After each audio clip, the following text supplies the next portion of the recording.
¿Cómo te llamas? Vanessa, ¿Cuántos años tienes? 44. ¿Qué nos vas a enseñar? El romance de la mora cautiva. ¿Dónde lo aprendiste? Cantábamos Lumiguela para ir a dormir.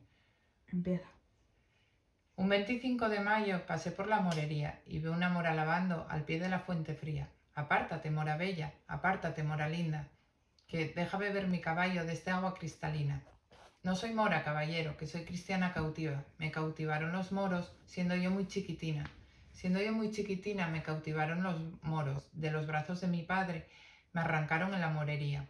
¿Quieres venirte conmigo? De buena gana me iría. Y más los pañuelos que lavo, ¿dónde los dejaría?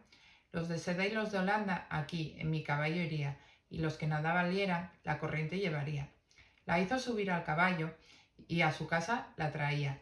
Al pasar por aquellos montes, la morita se reía. ¿De qué te ríes, mora bella? ¿De qué te ríes, mora linda? Me río de estos montes, que son toda patria mía. ¿Cómo dice? Al llegar a aquellos montes, ella a llorar se ponía. ¿Por qué lloras, mora linda? ¿Por qué lloras, mora bella? Lloro porque en esos montes mi padre a cazar venía, con un hermano mío y toda su comitiva. ¿Cómo se llama tu padre? Mi padre, Juan de la Oliva. Dios mío, ¿qué es lo que dices?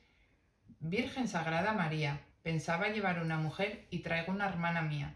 Abre usted las puertas, madre, las ventanas y cortinas, que aquí le traigo la rosa que lloraba noche y día, y el día de los torneos que pasé por la morería.